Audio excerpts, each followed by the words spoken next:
வாங்க இன்றைக்கி பானிபூரி செய்யலாம். அதுக்கு முதல்ல பானிக்கு இதை அரைச்சி வச்சுக்கலாம். இதெல்லாம் கொஞ்சமாக புதினா தலை, 2 பச்சை மிளகா, சீரக பொடி இல்லை, அதனால் சீரகம் மிளகும் கலந்து அது கொஞ்சம் போட்டுக்கலாம். கொத்தமல்லி தலை, உப்பு, தேவையான அளவு உப்பு போட்டு அரைச்சிக்கலாம். இப்போ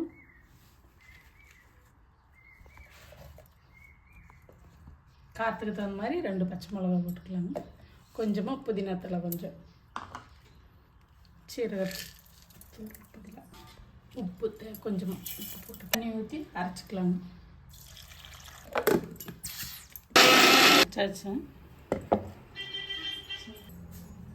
கொஞ்சம் திப்பி திப்பியாக இருக்குது, அதை அப்படியே வடிச்சுக்கலாங்க. அப்படியே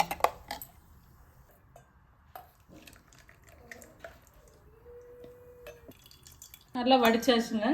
சக்கை அது ஆகாது, நல்லா வடிச்சாச்சு. உப்பு காரம் எல்லாம் கரெக்டாக இருக்குது. புளிப்பானி ரெடி பண்ணிக்கலாம். புளிப்பானி கரைச்சி வடிச்சுக்கலாம். தேவையான அளவு உப்பு போட்டு கொஞ்சமாக வெல்லம் போட்டுக்கலாங்க. கொஞ்சமாக கரம் மசாலா போட்டுக்கலாங்க. கொஞ்சமாக தனி மிளகாத்தூள், வரமிளகாத்தூள் கொஞ்சம். மசாலா ரெடி பண்ணிக்கலாங்க. உருளைக்கிழங்கு மசாலா 4 உருளைக்கிழங்கு எடுத்து வேக வச்சு நல்லா மசிச்சு வச்சுருக்குறேன். வெங்காயம் கொஞ்சம் கட் பண்ணி வச்சுருக்குறேன். பெரிய வெங்காயமும் 1. எண்ணெய் ஊற்றி கடுகு போட்டுக்கணும். காற்றுக்கு கொஞ்சமாக வரமிளகாத்தூள், மல்லித்தூள் கொஞ்சம்,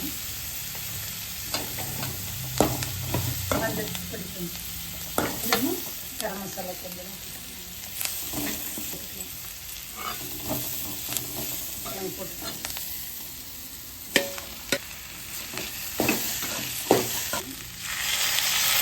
ஒரு 1/2 டம்ளர் ஊற்றிக்கலாம். கிரேவி மாதிரி வந்துருச்சு வரும் போது மல்லித்தலை போட்டு வதக்கலாம். சட்டி காஞ்சிச்சு, எண்ணெயை ஊற்றிக்கலாங்க.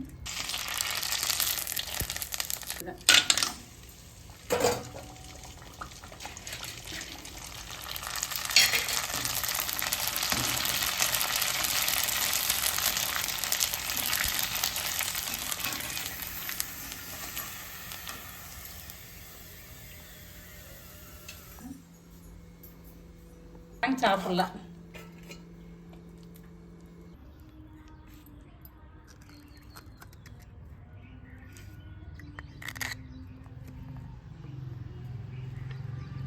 முதல்ல உருளைக்கிழங்கு, 2வது வெங்காயம், 3வது கொத்தமல்லி பானி, 4வது புளிப்பானி. இந்த ஒரு ஆள் வச்சு கொடுக்க வாங்கி சாப்பிட்டுக்கிட்டே இருக்கல. நீங்களே இது மாதிரி வீட்டில் செஞ்சு சாப்பிட்டு பாருங்கள். சூப்பராக இருக்குது. கடையில் அளவாக வாங்கி சாப்பிட்றதுக்கு பானி ஊற்றல, இப்படி வச்சு பானி ஊற்றி சாப்பிட்டு பாருங்கள். சூப்பராக இருக்குது.